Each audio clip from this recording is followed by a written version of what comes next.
Chosen one, tell me something. When did you stop believing miracles were meant for you? When did you decide that breakthrough was for younger people? That January 1st was just another calendar flip while you sit in the same chair, same struggles, same loneliness, eating at your chest like rust on old metal? Here's what's going to shock you. While you've been counting down years like a death sentence, heaven has been counting up to your resurrection. It's just past midnight in the spirit.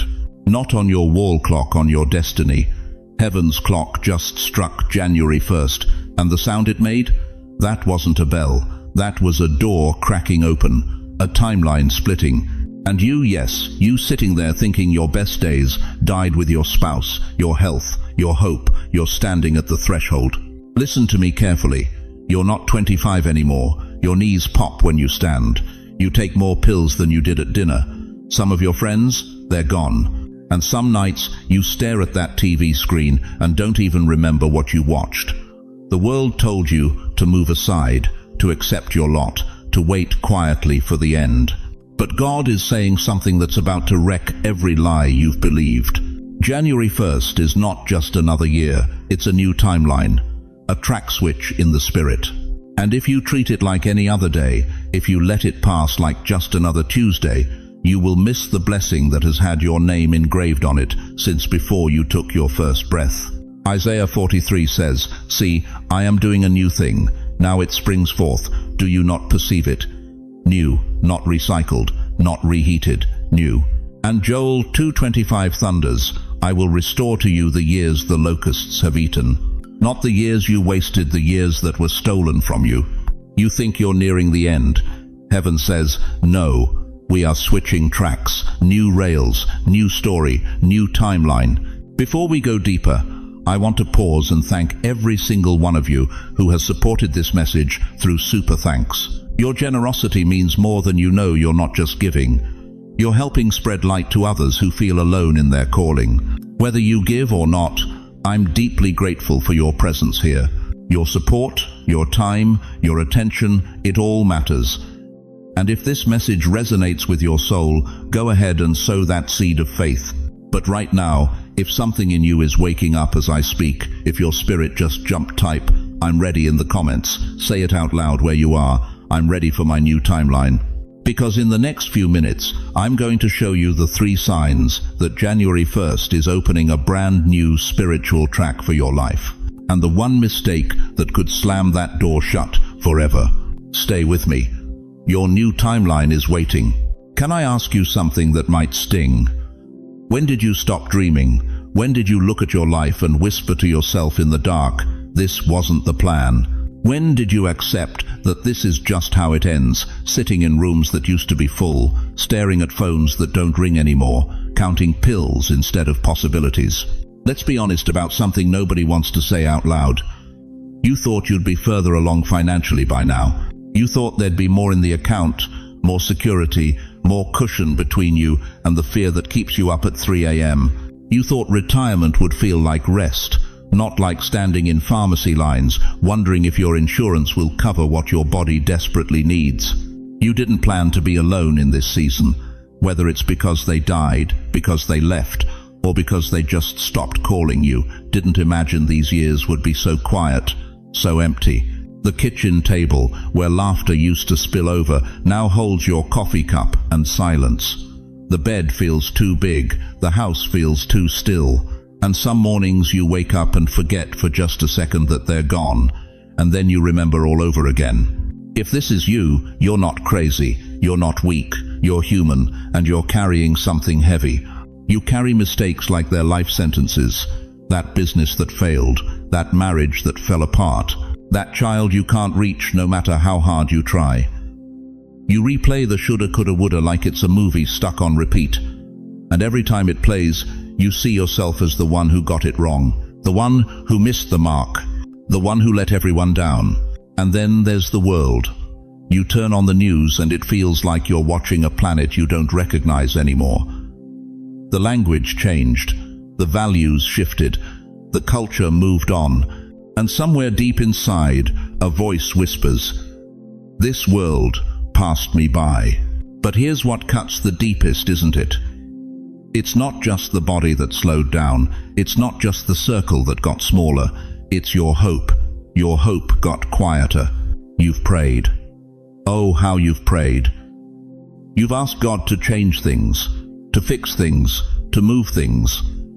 And instead, it feels like the years changed you. Your knees don't bend like they used to. Your memory doesn't hold like it should. Your energy runs out before lunch. And that fire you used to carry, that passion, that belief that God was going to do something magnificent in your life, it's down to embers now. Flickering, fading. You feel stuck on a track you didn't choose. Like life switched rails without your permission, and now you're riding toward a destination you never wanted. You look back and see all the stations you missed, all the stops where breakthrough was supposed to happen, all the moments where things were supposed to turn around. But the train just kept moving, and you just kept aging. And now you're here wondering if the best stops are already behind you. Some nights you sit in that chair, you know the one, your chair, and you stare at the TV without really watching it. The colors flicker across your face, but nothing registers because your mind is somewhere else. You're counting the years that slipped through your fingers like sand. You're adding up the losses. You're wondering if God sees you anymore, or if he's too busy with younger people who still have time to make something of themselves. Let me tell you what the enemy wants you to believe. He wants you to think that this feeling, this heaviness, this regret, this sense that you're running out of track, he wants you to believe that this is your reality, that this is your truth, that this is just what happens when you get old. But chosen one, what if I told you that every single thing I just described, every tear, every lonely morning, every doctor visit, every funeral you sat through, every prayer that felt like it bounced off the ceiling, what if none of it was wasted? What if God saw it all? What if he counted every tear that fell onto that kitchen table? What if he recorded every night you chose to get up the next morning, even though giving up felt easier? What if he's been preparing something in the unseen realm while you thought he'd forgotten your address? Here's what heaven is saying to you right now, and you need to hear this in your spirit. God is not asking you to rewrite yesterday. He's not requiring you to go back and fix what broke. He's not demanding you become who you were at 30. He's inviting you onto a new track beginning January 1st. Not the same track moving forward. A new track, different rails, different destination, different timeline. And everything you've been through, every regret you carry, every year you think you wasted, every mistake that still haunts you at night, it wasn't preparation for your ending. It was preparation for your new beginning. Ecclesiastes 3:11 says, "He makes everything beautiful in its time, not in your timing, in his time." And beloved, what if January 1st is his time for you? There is a reason you are still here. There is a reason your heart is still beating. There is a reason you found this message today. And in the next part, I'm going to show you how heaven has secretly been preparing you for this new timeline all along, even in the years that broke your heart, even in the seasons that felt like death. Because what the enemy meant to destroy you, God was using to position you. Stay with me. Your new track is closer than you think. You want to know why your life has felt like one delay after another? Why every door you've knocked on seemed to slam shut? Why breakthrough always felt like it was meant for somebody else? Let me tell you something that's going to shatter the ceiling you've been staring at for decades. In heaven, there is a file with your name on it, not a generic folder. Your name, typed out, sealed, stored in the archives of eternity. And it's not labeled failure. It's not marked too late or missed opportunity or wasted potential. It's labeled new timeline, approved. Listen to me carefully, chosen one. Before you were born, before your mother knew she was carrying you, before your first breath rattled into your lungs, God had already charted your course. Psalm 139:16 says it plainly, "All the days ordained for me were written in your book before one of them came to be." Every single day, not some of them, all of them. That includes January 1st, 2025. You think this date is random? You think it's just another flip of the calendar while you sit in the same apartment, same chair, same loneliness. No, this date has been circled in heaven's records since before the foundation of the world. This is a scheduled pivot point, a divine appointment that was set in motion before you ever knew disappointment. But here's what's going to blow your mind. God didn't just write your days, He wrote two versions, two timelines, two possible outcomes for your life. One timeline is what the enemy planned: sickness, isolation, slow fade into irrelevance. That voice that whispers at 3 a.m. telling you your best years are gone, your purpose died with your youth, your family has moved on without you. That's the enemy's script. He wrote you an ending where you exit quietly, forgotten, convinced that you were just taking up space. But God wrote another script.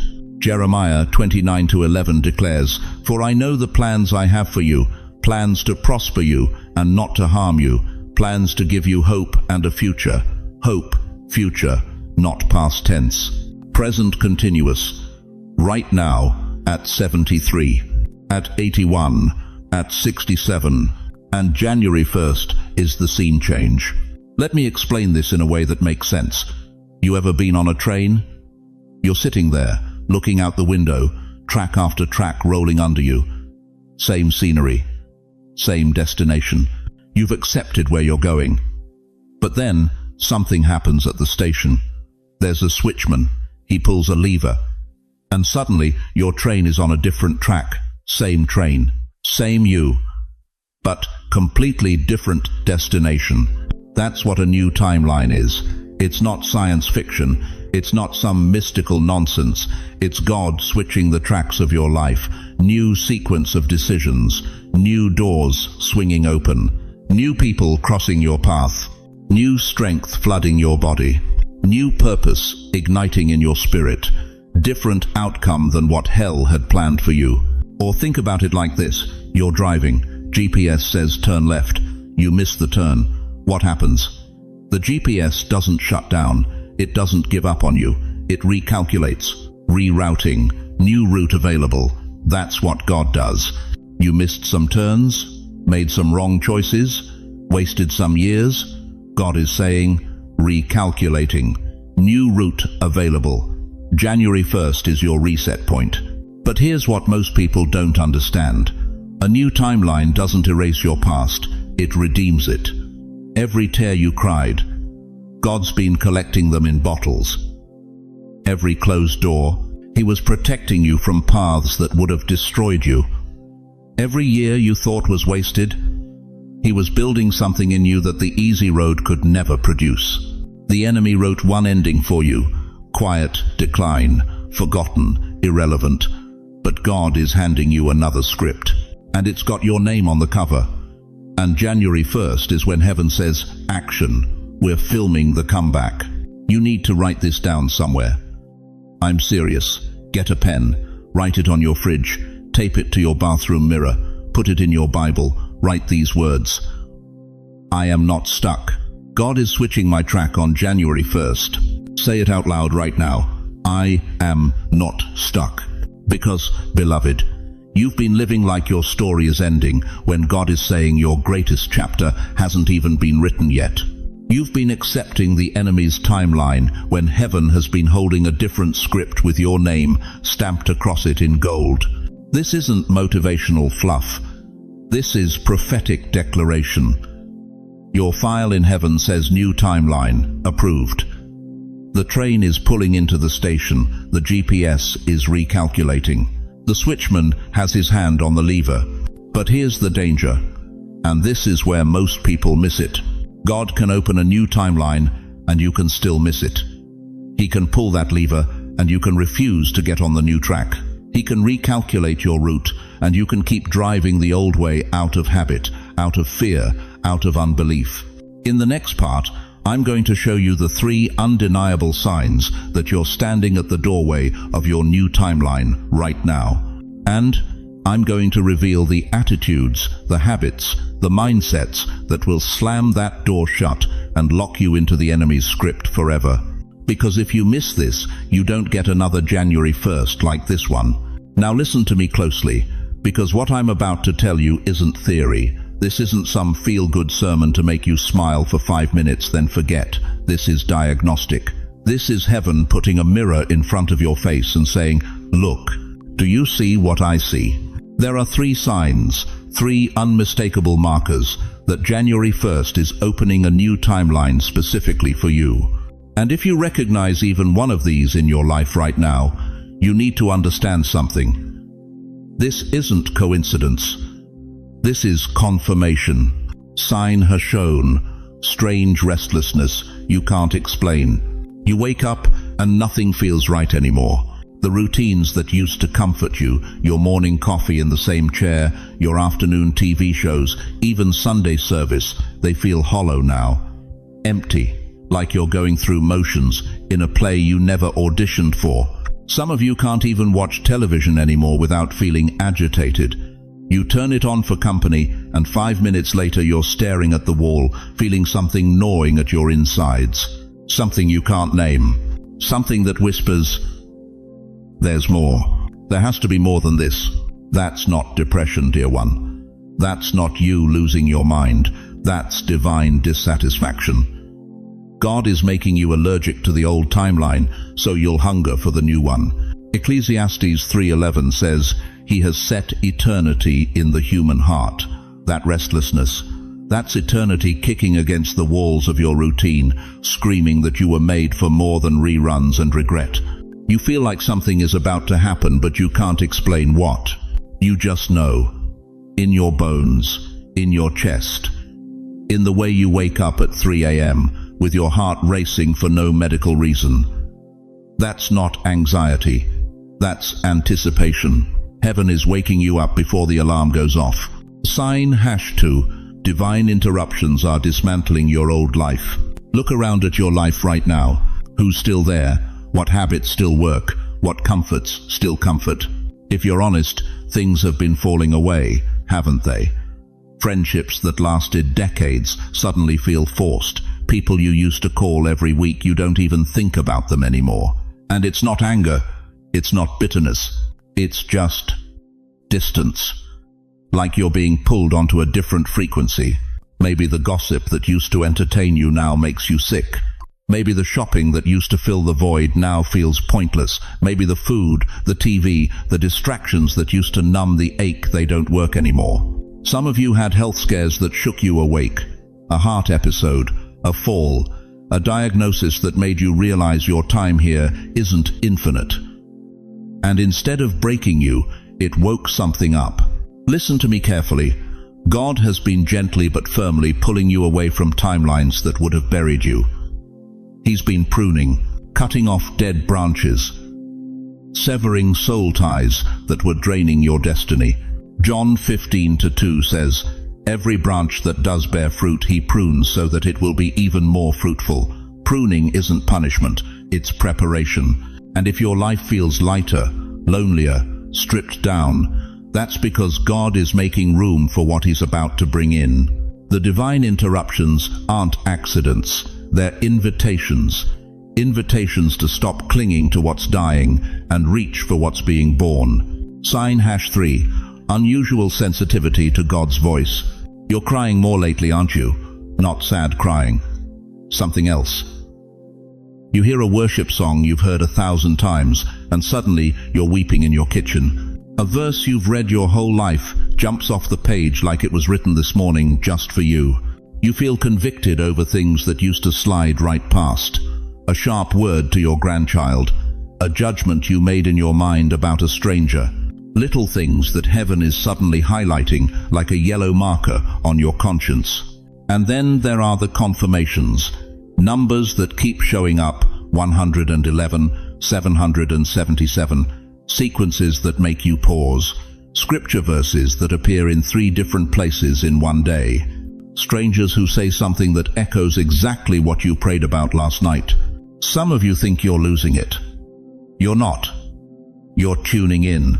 Your spiritual antenna is picking up signals it used to miss because God is turning up the volume. He's preparing you to hear instructions for the new timeline, and he needs you sensitive, alert, awake. Joel 2:28 promised. I will pour out my spirit on all people.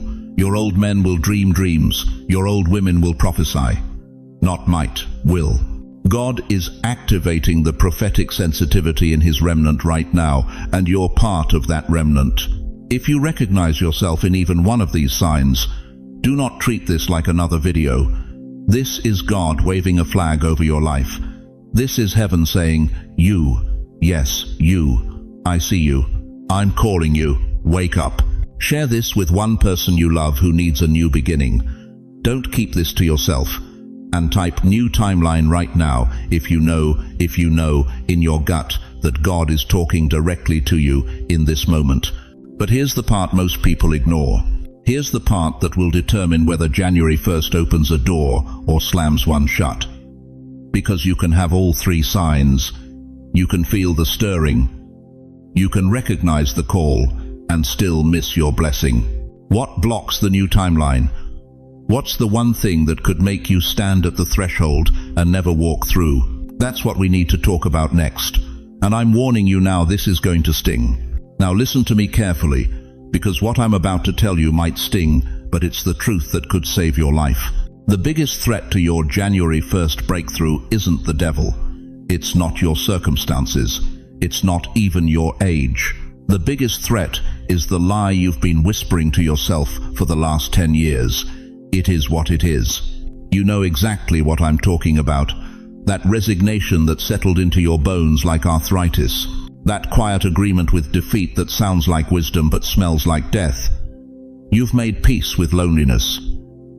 You've accepted that your children don't call. You've surrendered to the idea that miracles happen to other people, younger people, luckier people, people who didn't make the mistakes you made. And every time you say it is what it is, you're nailing the door shut on the timeline God is trying to open for you. Let me tell you about Mrs. Chen from my old neighborhood in Queens. 72 years old, hip surgery. Doctor said 6 weeks of rehab and she'd walk normal again. But you know what she said? I'm too old for all that. I'll just use the walker. Not because she couldn't do the rehab, because she wouldn't. 3 years later, she's still shuffling around her apartment, and that walker became her prison. The healing was available. The timeline was open, but she chose to stay in the old story. That's you right now if you're not careful. You see, God didn't bring the children of Israel out of Egypt just to let them die in the desert. He had a promised land with their names on it. Milk and honey. Abundance. Victory. But Numbers 14 tells us they looked at the obstacles and said, "We can't. We're too small. It's impossible." And you know what happened? An entire generation died in the wilderness. Not because God changed his mind, because they did. They had a promised land timeline, but their complaining and unbelief chained them to the old one. How many more years are you going to wander in circles, beloved? How many more January 1 seats are you going to let pass by while you rehearse the same complaints, nurse the same bitterness, agree with the same lies? God forgot me. That's what you say when the miracle takes too long. I'm too late. That's what you say when you look at your calendar instead of your calling. I'm too tired. That's what you say when you've forgotten that Isaiah 40:31 promises those who wait on the Lord will renew their strength. But here's the part that's going to cut you. Bitterness isn't just an emotion, it's a choice. And every day you choose it, you're choosing the old timeline over the new one. Hebrews 12:15 warns us, "See to it that no one falls short of the grace of God, and that no bitter root grows up to cause trouble and defile many." You think your bitterness only affects you? It's poisoning your prayers, it's blocking your blessings, it's teaching your grandchildren that God can't be trusted. The danger for you isn't that God won't open the door on January 1st. The danger is that you'll stay sitting in the hallway, convinced it's locked, when all you had to do was turn the handle. I'm not saying this to shame you, dear one. I'm saying this because I refuse to watch you die spiritually with a blessing still wrapped in heaven with your name on it. I've seen too many funerals where people took their miracles to the grave, not because God didn't show up, but because they stopped believing he would. So right now, right where you are, I need you to do something. I need you to say this out loud, not in your head, out loud. Let the walls hear it. Let the angels hear it. Let hell hear it. Lord, I repent for agreeing with the lie that it's over for me. I renounce bitterness. I renounce resignation. I renounce every word I spoke that cursed my future instead of blessing it. On January 1st, I choose your new timeline. I choose to believe again. I choose to hope again. I choose to walk through the door you're opening, even if my knees hurt, even if I'm scared, even if I don't understand how. I'm ready for my new timeline. Did you say it? Because that prayer just shifted something in the spirit. You felt it, didn't you? That's not emotion. That's activation. See, confession doesn't just acknowledge truth, it creates reality. Romans 10:9 says, if you confess with your mouth and believe in your heart, you will be saved, not just from hell, saved from the prison of your own unbelief, saved from the timeline that was killing you slowly. But here's what you need to understand. Saying the prayer is the beginning, not the end. Because now that you've said that, now that you've chosen the new timeline, I need to show you what it actually looks like in real life. Not fantasy, not hype, not some prosperity gospel nonsense about Cadillacs and mansions. I'm talking about the way this new timeline will unfold in your actual days. Your body, your finances, your family, your purpose.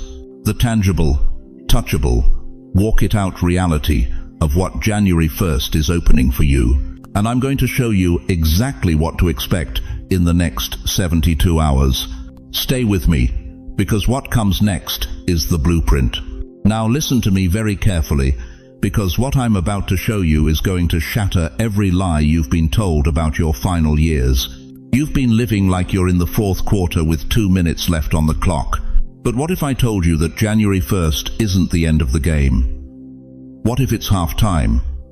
What if heaven is saying, we're switching strategies, new plays, new power, second half starts now. Picture this with me. It's a Tuesday morning, same kitchen, same coffee cup, same chair you've sat in for 20 years, but something's different. There's a Bible open in front of you that you haven't really read in months, maybe years. And as your eyes move across the page, something happens. The words aren't just black ink anymore. They're alive, they're breathing, they're speaking directly into that hollow place in your chest that's been aching for decades. Tears hit the page. Not sad tears, recognition tears, like running into an old friend you thought had forgotten you. That's the new timeline, beloved. Same house, different heart. You see, the first thing that shifts isn't your bank account or your health report, it's the peace. A peace so thick you could cut it with a knife, settling over situations that used to keep you up until 3 a.m. Your daughter still isn't calling. Your bills are still stacked on the counter. Your knees still hurt when it rains. But there's this weight lifted off your chest that you didn't even know you were carrying. Romans 8:28 stops being a verse you memorized in Sunday school and becomes the rhythm your heart beats to. All things work together for good. Not some things. Not the easy things. All things. And suddenly you believe it in a way you never have before. Then comes the hunger. Oh, the hunger. You can't explain it to anyone because it sounds crazy, but you wake up wanting to pray. Not because you should. Because you must. Like your spirit has been on a starvation diet and finally remembered what real food tastes like. You're flipping through scripture like you're looking for water in a desert, and everywhere you turn, there it is. Living water. Speaking, answering, guiding. And here's where it gets beautiful. Your grandson calls, the one who hasn't talked to you in 2 years because you don't understand his generation. He calls. And instead of small talk about the weather, he says something that stops your heart. Grandma, can you pray for me? I'm going through something and I need your prayers. That's not coincidence, chosen one. That's the new timeline. God is repositioning you from being the old one in the room to being the spiritual anchor, the watchman on the wall, the intercessor whose prayers move heaven. Psalm 92:14 declares, they will still bear fruit in old age. They will stay fresh and green. Fresh and green. not dried up, not used up, not put out to pasture, fresh, green, fruitful, at 70, at 80, at 92. You think God's done using people your age? Tell that to Simeon. Tell that to Anna the prophetess. Luke 2 shows us Anna was 84 years old, spending day and night in the temple when God trusted her to be one of the first voices to proclaim the Messiah. 84. While everyone else was going about their business, this elderly woman was positioned to recognize Jesus and prophesy over him. Your age isn't your disqualification, it's your authority. Now I want you to see something else. I want you to imagine this. You're sitting in your doctor's office. Same office you've been going to for 15 years. But this time, when the doctor walks in with your test results, there's confusion on their face. I don't understand, they say. These numbers, they're better than they were 6 months ago. What have you been doing differently? And you smile, because you know, it's not a new medication, it's a new timeline. I'm not promising you'll never be sick again. I'm not telling you God will make you 25, but I am telling you that when you step into the timeline heaven has opened, favor follows you like a shadow. Medical breakthroughs that doctors can't explain, because when God says new thing in Isaiah 43-19, he means it. See, I am doing a new thing, now it springs up. Do you not perceive it? Do you perceive it? Can you feel the ground shifting under your feet right now? But here's what breaks my heart. Here's what keeps me up at night. Some of you watching this are going to treat January 1st like just another day. You're going to wake up, make your coffee, watch the news, complain about your arthritis, and go to bed. And that door that's cracked open right now, it'll close. Not because God stopped loving you, but because you didn't recognize the moment. The new timeline doesn't mean everything gets easier. It means you get repositioned. Instead of just watching TV until you fall asleep, you become a prayer warrior, interceding for your family at midnight. Instead of feeling useless, you become the spiritual covering over your bloodline. Instead of waiting to die, you start living on purpose. Your story isn't over, beloved. Your story is being repositioned for maximum impact. Every tear you've cried, every betrayal you've survived, every night you wanted to give up but didn't, God has been collecting all of it, storing it. And now he's about to turn your mess into your message, your test into your testimony, your pain into your platform. Say this with me right now. Say it out loud wherever you are. I will still bear fruit in this season. My life is not over. My assignment is shifting. Say it again, louder. I will still bear fruit in this season, because you will. The new timeline isn't a wish, it's a promise. And January 1st is the doorway. Now, if you're still with me, it's because you're serious. It's because something in your spirit recognizes truth when it hears it. So I'm going to give you something I've never shared before, a simple prophetic action plan for January 1st. What to do hour by hour so you don't miss the blessing that has your name on it. But you need to be ready for what comes next. Listen to me carefully, chosen one. You can know everything I've told you tonight. You can feel every word settling into your bones like truth finally coming home. But if you don't do something with it, if you let January 1st pass like just another Wednesday morning with your coffee and your crossword puzzle, you will watch this blessing walk right past your door. And that's not a threat. That's a warning from someone who's watched too many people die with their miracle still in the box. So here's what we're going to do. I'm going to give you a battle plan, not theory. Not spiritual sounding fluff that makes you feel good for 5 minutes and then evaporates. I'm talking about concrete, practical steps that align your spirit with the timeline heaven is opening. And I need you to write this down, not later, right now, because your memory isn't what it used to be, and the enemy knows that. The night before January 1st, here's what you do.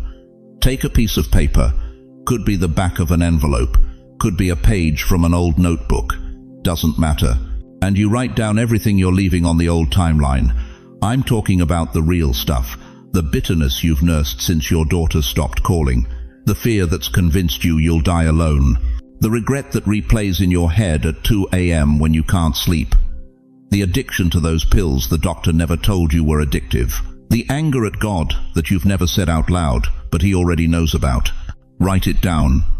All of it. And then you pray 5 words over that paper. Lord, I surrender this to you. You don't need a fancy prayer. You don't need King James language. Just those 5 words and a heart that means it. Then you fold that paper and you're done with it. Some of you might want to tear it up. Some might burn it in the sink. Do whatever your spirit tells you, but the act matters. Because faith without works is dead, and heaven is watching to see if you're serious. Now, the morning of January 1st, you don't roll over and check your phone. You don't turn on the news to see what fresh hell the world's cooking up. You start with gratitude, and I know what you're thinking. What do I have to be grateful for? My arthritis, my empty house, my bank account that laughs at me? Stop right there. List 5 things, and I don't care how small they seem. You woke up, that's 1. You can see these words on your screen, that's 2. Your heart's still beating, that's 3. Find 2 more. Because gratitude isn't about pretending everything's fine. Gratitude is the key that unlocks the new timeline. It's you telling God, even with what I have right now, I trust you with what's coming. Then you declare it out loud, not in your head, out loud. This is the day my new timeline begins in Jesus' name. Say it until your spirit catches up with your mouth.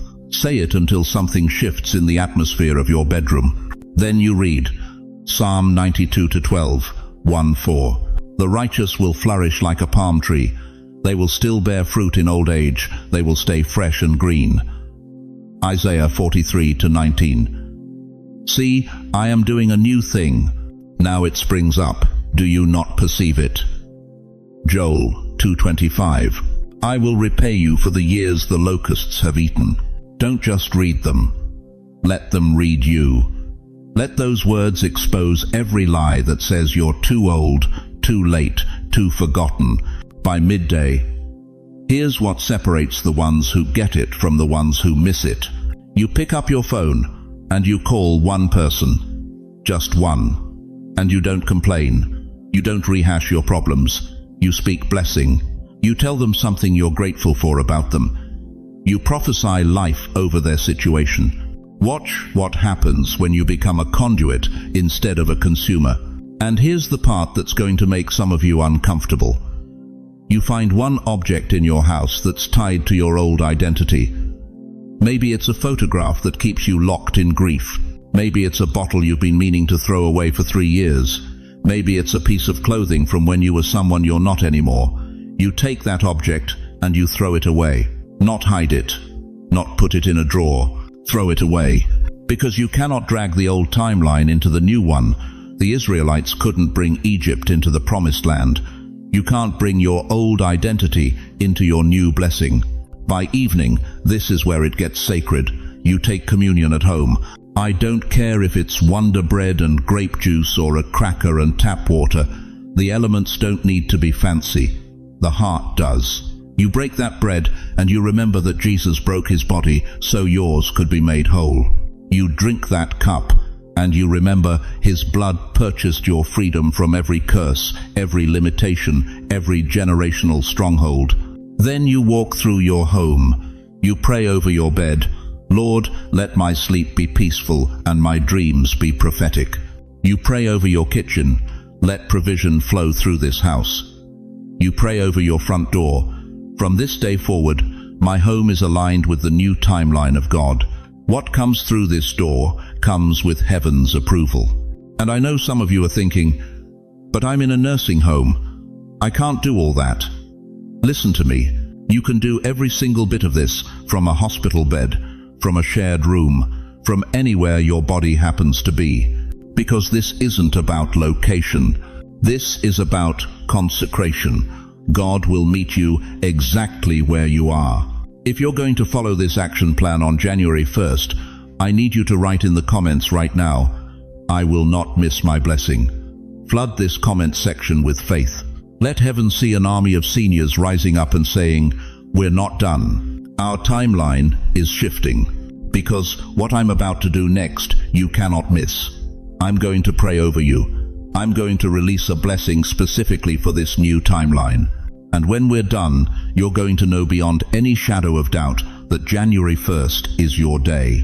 But only if you stay with me for this final moment. Listen, I need to tell you something they don't talk about in church on Sunday mornings.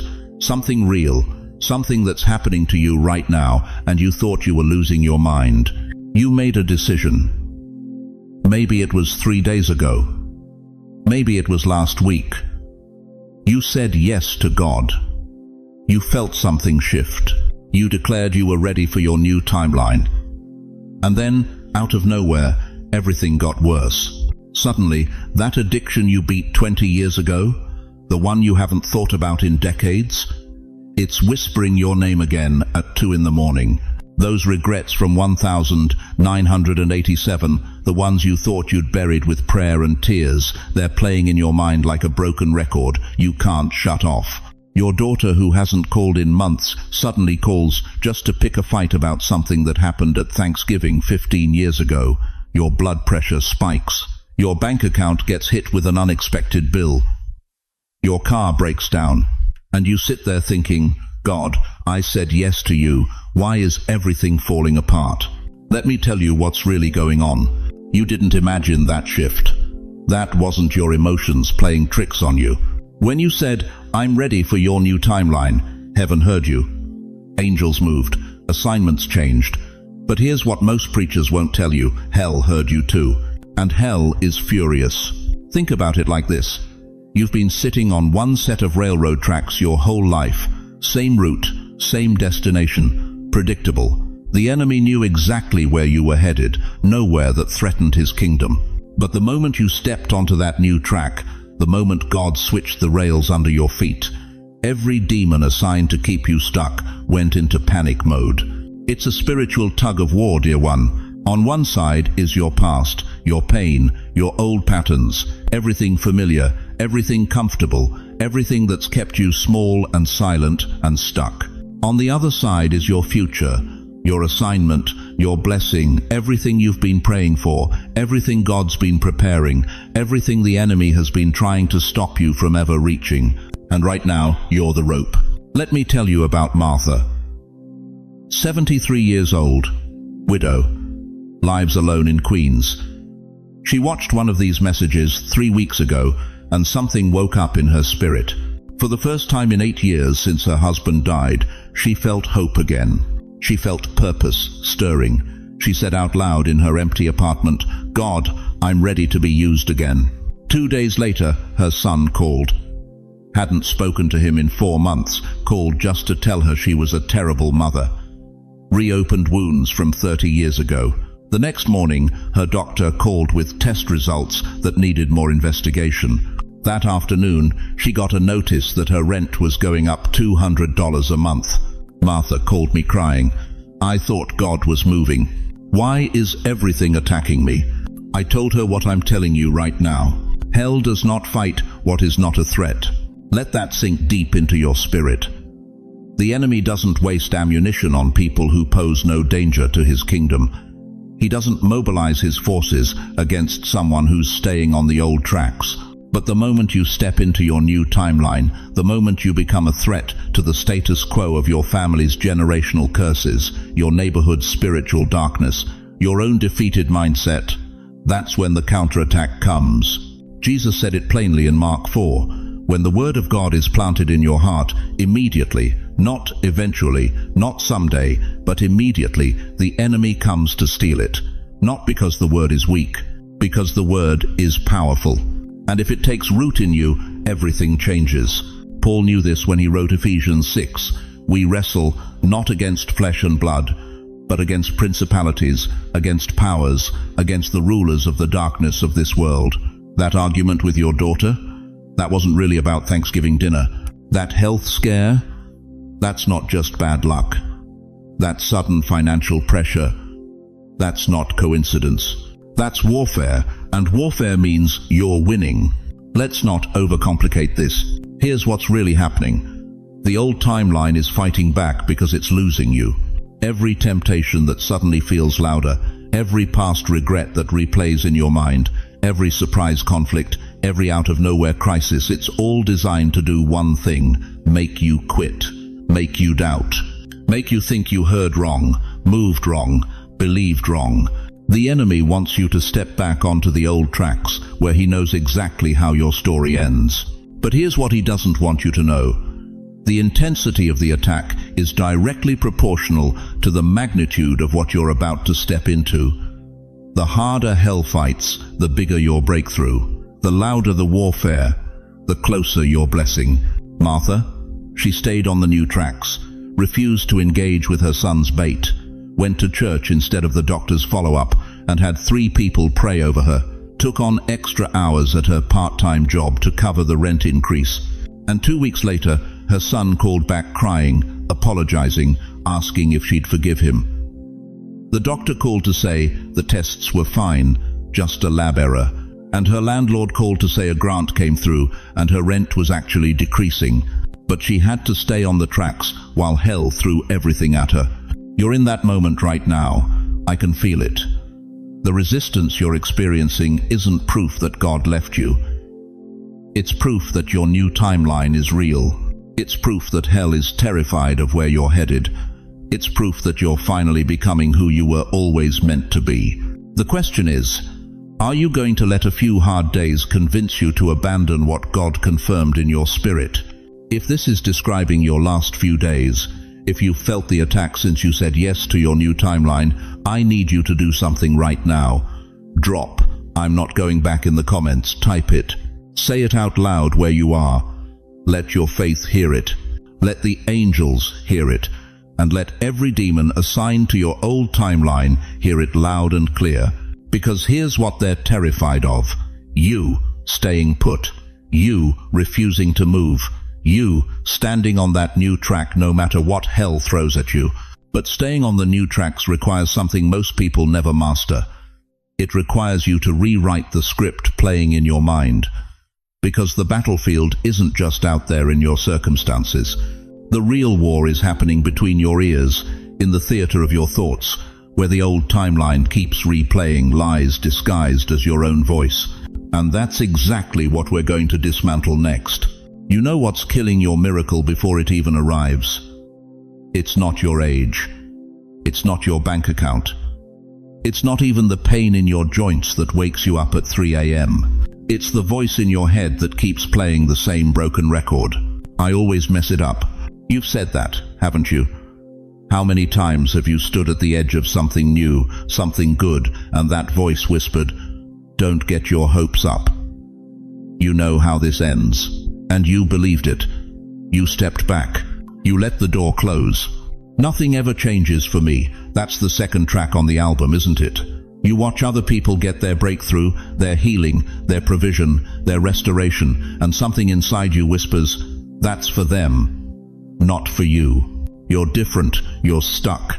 And decade after decade, you've nodded along to that lie like it was gospel truth.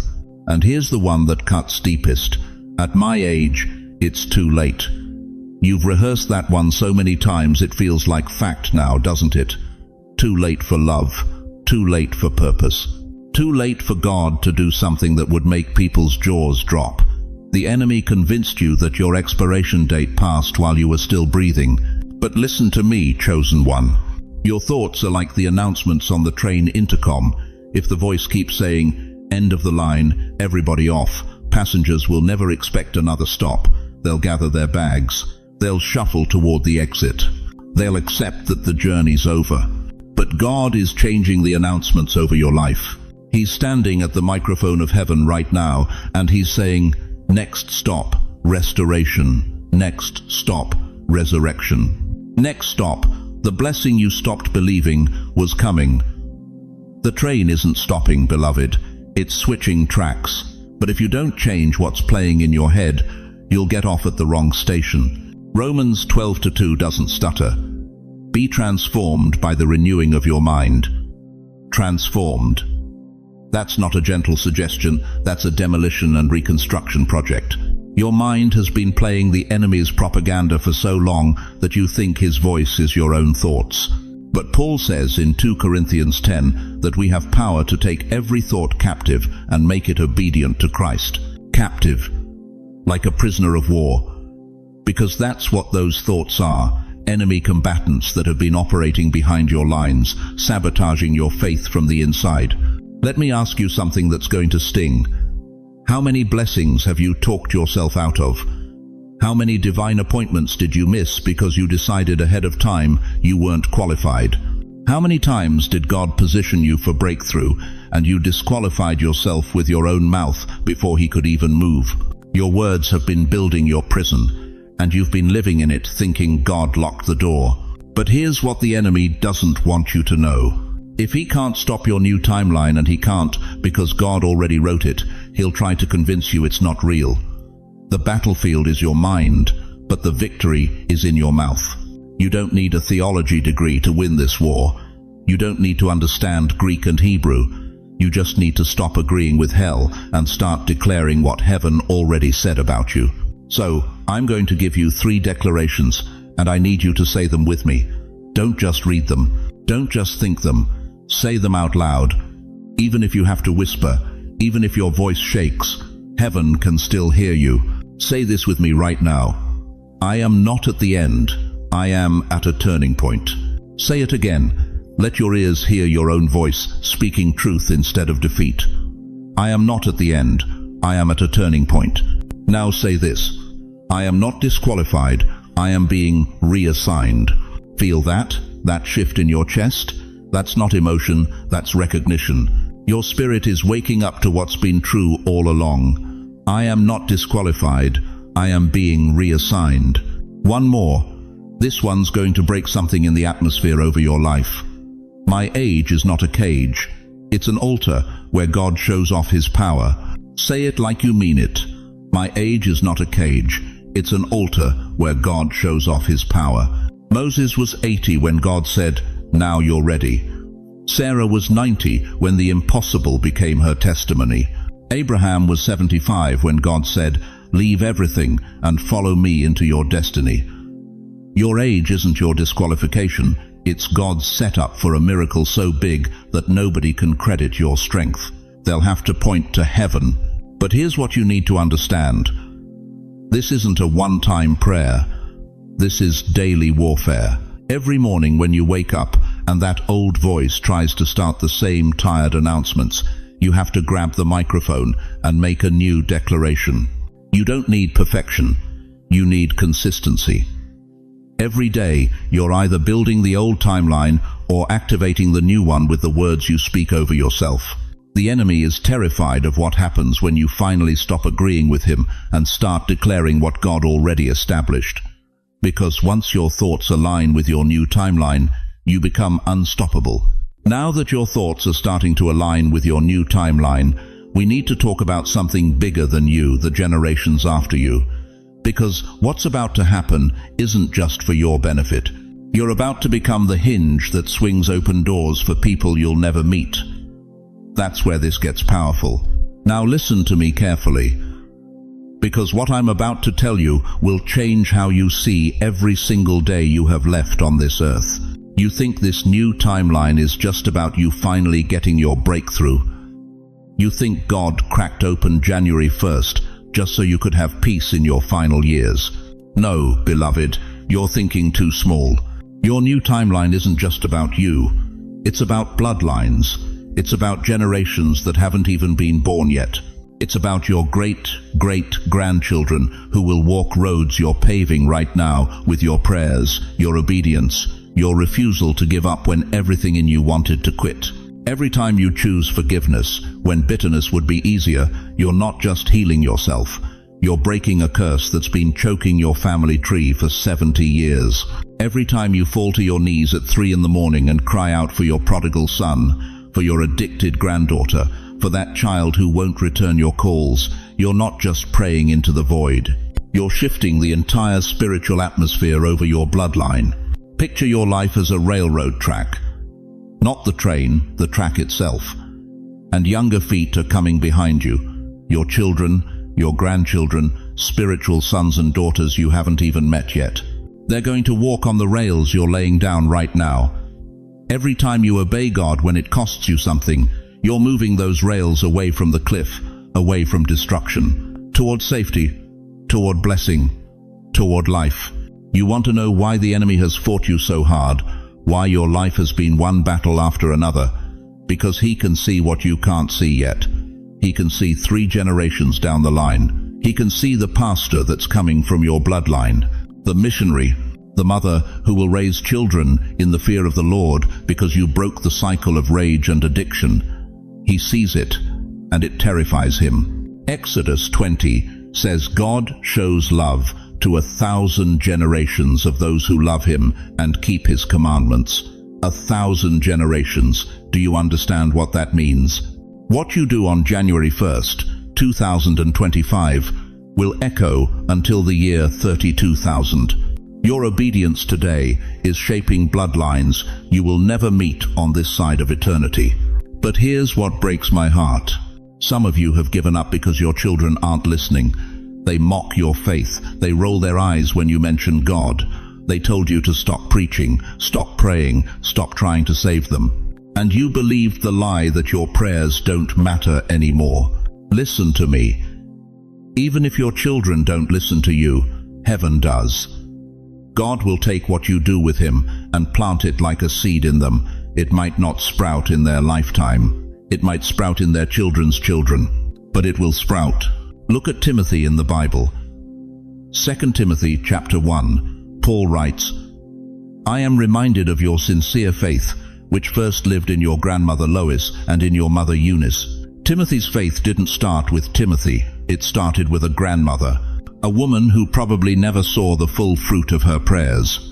A woman who died not knowing that her grandson would carry the gospel across the known world, that his letters would be read by billions, that his faith would outlive empires. That's you.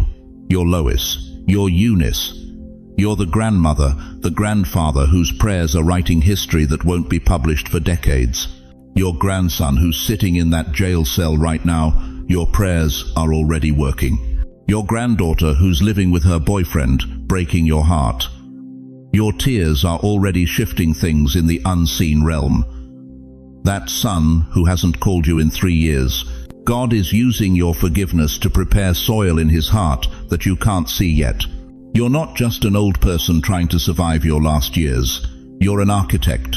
You're building spiritual highways your family will drive on long after you're gone. You're constructing bridges over valleys they don't even know they're going to walk through. Every time you surrender something to God on this new timeline, you're making a decision that ripples forward. When you choose to forgive your ex-spouse after 50 years of bitterness, you're not just freeing yourself. You're teaching your daughter that grace is possible. When you stop that addiction you've hidden for decades, you're not just getting sober. You're severing a demonic assignment against your entire lineage. This is why your obedience matters so much right now. This is why January 1st isn't just another day, because you're standing at a switching point. And the choice you make to step onto this new timeline or stay on the old one, that choice determines which track your children inherit. Right now, I want you to do something. Whisper the names of your children, your grandchildren, even the ones who've hurt you, even the ones who don't speak to you anymore. Just whisper their names. God hears each one. Say it with me.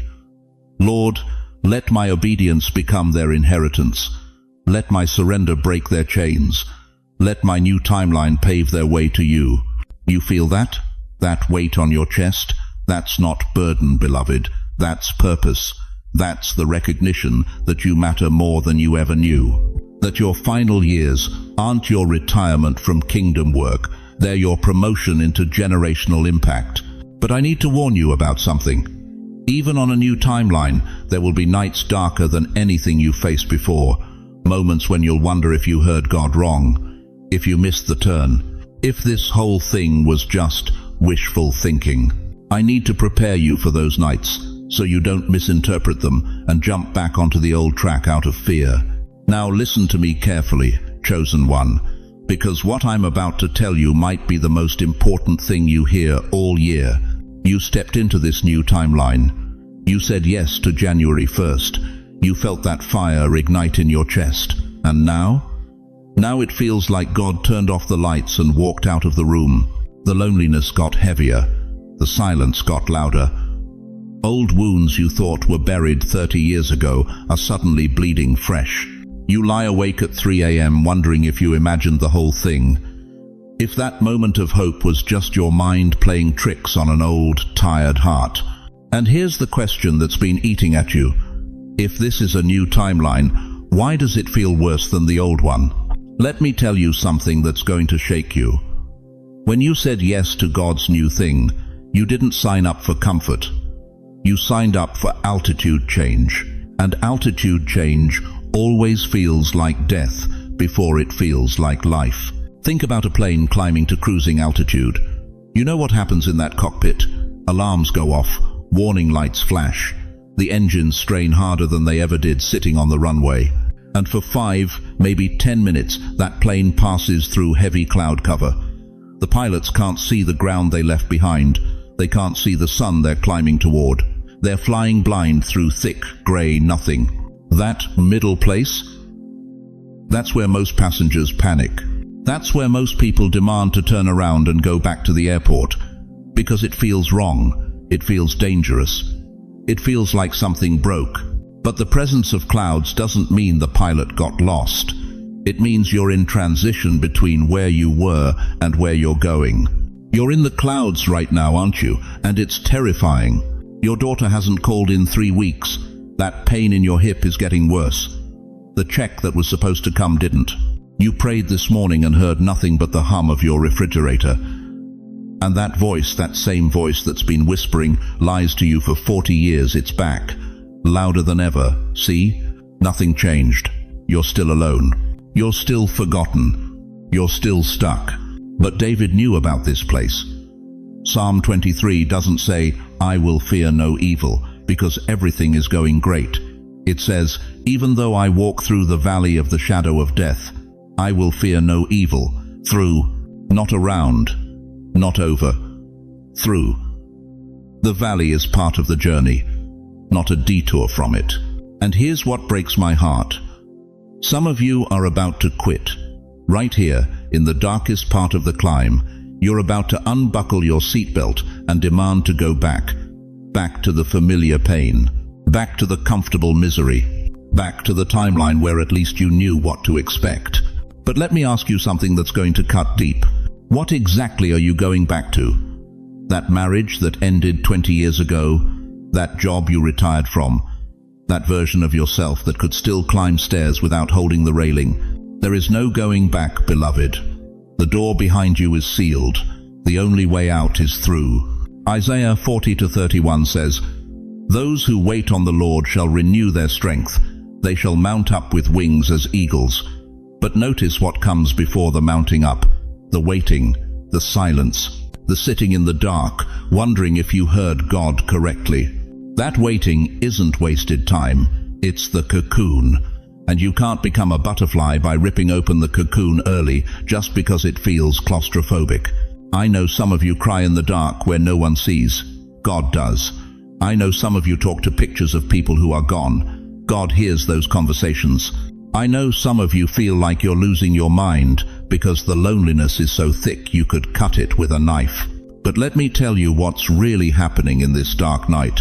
Your tears are not signs of failure. They're watering the soil of your new timeline. Every drop is germinating seeds you can't see yet. Every sob is loosening the hard ground of your heart so something new can break through. God is not far from you right now. He's closer than he's ever been. But he's doing surgery, and surgery requires you to be still, to be quiet, to trust the surgeon even when you can't feel his hands. This is the part where your faith becomes real, where it stops being a feeling and becomes a decision, where you stop living by what you see and start walking by what you know. You know God is faithful. You know he doesn't start things, he doesn't finish. You know that every promise in his word is yes and amen. So, right now, I want you to do something with me. Put your hand over your heart. Feel it beating. That rhythm. That's proof you're still in the game. That's proof your story isn't over. Now, breathe in slowly. Hold it. Breathe out. One more time. In. Out. You are not powerless in this dark night. You are not abandoned. You are not forgotten. You are in transition. And transition always feels like tearing before it feels like transformation. The clouds are temporary. The climb is necessary. And the altitude you're reaching for, it's going to take your breath away. But even in those dark nights, you need more than just hope. You need a rhythm, a daily practice that keeps you anchored to this new timeline, even when you feel absolutely nothing. And that's exactly what I'm going to give you in the next part. You want to know why most people miss their blessing? It's not because God didn't show up. It's because they didn't. They heard the message. They felt the fire. They typed Amen in the comments. And then they woke up the next morning and reached for their phone before they reached for their God. They let the world program their first thought instead of letting heaven set their frequency. And just like that, the new timeline became just another day. Listen to me carefully, beloved. You cannot stumble into your destiny. You cannot accidentally walk into what God has prepared for January 1st and beyond. This requires something from you. Not your strength, you don't have much left, I know. Not your money, most of you are living check to check. Not your energy, some of you can barely make it to the bathroom without getting winded. What God is asking for is your yes, your small, daily, deliberate yes. Because here's what the enemy knows that you're just learning. Big shifts aren't maintained by big moments. They're locked in by small acts, daily anchors. Tiny nails hammered into the new track so it can't be shaken loose when life gets hard again. Think about Daniel. Babylon wanted to kill him for praying. The law said, stop or die. But Daniel 6:10 tells us he went home, opened his windows toward Jerusalem, and got down on his knees 3 times a day, just like he'd always done. 3 times. Every single day. Even when it could cost him everything. Those 3 prayer moments weren't religious ritual. They were anchors. They were Daniel saying, I don't care what Babylon declares. I know what heaven requires. And what happened? The lions' mouths were shut. The king's decree was overturned. Daniel walked out of that den untouched because his daily rhythm was stronger than hell's roar. You need that same structure, not because God needs your performance, but because your soul needs the consistency. Your new timeline needs to be reinforced every 24 hours, or the old patterns will creep back in like rust.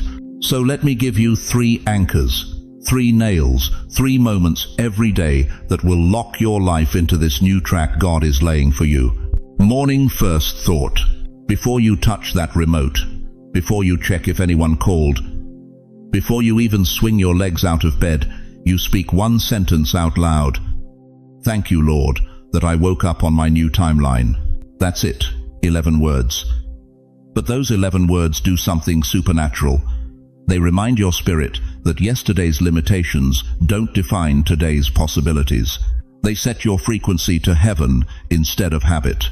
They tell every demon assigned to your discouragement, not today. This day belongs to God. You can do this even if you're in a hospital bed, even if you're in a nursing home, even if you woke up in pain. The timeline shift isn't about how you feel, it's about what you declare. Midday, one intentional act. Somewhere between lunch and dinner, you do one thing on purpose. You call someone who's lonely. You write a short prayer for your grandkids. You read one verse of scripture, just one. You bless your neighbor. You forgive someone in your heart. The size doesn't matter. The obedience does. You think God needs you to preach a sermon, start a ministry, lead a Bible study? No. He needs you to be faithful in the small, invisible moments that nobody applauds. Because faithfulness in secret is what qualifies you for favor in public. Proverbs 16:3 says, Commit your works to the Lord, and your thoughts will be established. One work, one act, one choice to align with heaven instead of autopilot. That's the midday anchor. Night, last word. Before you close your eyes, you review one moment where you saw God's hand that day. Maybe it was small, your medicine worked. Someone smiled at you. You didn't fall when you thought you might. Maybe it was big, a bill got paid, a relationship softened, peace replaced panic. You find one thing, then you pray, Lord, I trust you with what I don't see yet. Because here's the truth, chosen one, most of your blessing is still invisible. Most of what God is building in this new timeline hasn't manifested yet. And if you only thank Him for what you can see, you'll lose faith before the breakthrough arrives. But when you end every day by affirming that you trust Him with the unseen, you're hammering that third nail deep. You're telling doubt it has no authority here. 3 anchors, morning, midday, night. Simple enough that you can do them from a walker, from a wheelchair, from a bed you can't leave. This isn't about ability. It's about availability. And I need you to hear me on this. If you think these acts are too small to matter, you've bought the enemy's lie. He wants you to believe that unless you're doing something spectacular, God isn't interested. But Scripture says the opposite. Luke 16:10. He who is faithful in what is least is faithful also in much. God is watching how you handle the small obedience. Because if you won't anchor your day with Him when nobody's looking, how will you steward the breakthrough when everybody's watching? Right now, I want you to choose. What will be your one faith act today? Will it be the morning declaration, the midday act of love, the nighttime trust? Type it in the comments so heaven and earth see your decision. Lock it in, make it real. Because, beloved, now that we've laid your daily anchors, I want to lead you through a prophetic act, something symbolic you can do right where you are to mark this new timeline forever. Something that will separate January 1st from every other day you've lived. Are you ready? Beloved, as we close this sacred moment together, I need you to hold on to 3 eternal truths that will carry you forward. First, January 1st isn't just a date, it's a doorway. God is switching the tracks of your life, opening a new timeline where what died can live again, where what was stolen will be restored, where the years the locusts ate will be repaid with compound interest. Second, your age is not your disqualification, it's your diploma. Every grey hair is a crown, every wrinkle is a testament, every scar is proof you survived what should have destroyed you. You are not too old. You are finally ready. Third, small daily anchors, morning declarations, midday obedience, nighttime trust, these lock in the shift. Faithfulness in the invisible moments qualifies you for miracles in the visible ones. But here's what I need you to know with absolute certainty. You are not walking this path alone. God hasn't brought you this far to abandon you now. He's still moving, still working, still writing your story. And you have a family here, thousands of believers who understand your struggle, who will stand with you in prayer, who refuse to let you walk this new timeline by yourself. So let me ask you this. Knowing what you now know about January 1st, about the timeline shift heaven is offering you, what will you do differently tomorrow morning when you wake up? Before you answer, let me pray over you. Wherever you are right now, I want you to close your eyes and let me place my hand on your shoulder through these words. Heavenly Father, I lift up every precious soul watching this message. Lord, you know their names, you know their struggles, you know the nights they've cried in secret, wondering if you still see them. Today, let them feel your presence like never before. Open their eyes to see the new timeline you're laying before them. Give them strength for each small anchor, morning, midday, night. Where there's been delay, release breakthrough. Where there's been sickness, pour out healing. Where there's been loneliness, send divine connections. Father, bless their families, their finances, their futures. Let January 1st mark the day everything shifted. Protect them from doubt, from fear, from the lies that say it's too late. Remind them they are chosen, loved and destined for more than survival. They're destined for revival. In Jesus' name, amen. Now, I want to hear from you. Drop a comment below and tell me, what's one thing you're believing God for in this new timeline? What's the anchor you're committing to? And if this message touched your heart, share it with someone who needs to hear that their breakthrough is closer than they think. Someone sitting alone right now needs to know they're not forgotten. Thank you for staying with me through this entire journey. Your faithfulness to watch until the end tells me everything about your heart. You're serious about this shift. If you haven't already, subscribe to this channel and turn on notifications. Every week, we're releasing messages specifically for God's chosen ones who refuse to give up.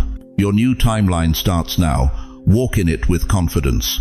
You are not alone. God bless you mightily.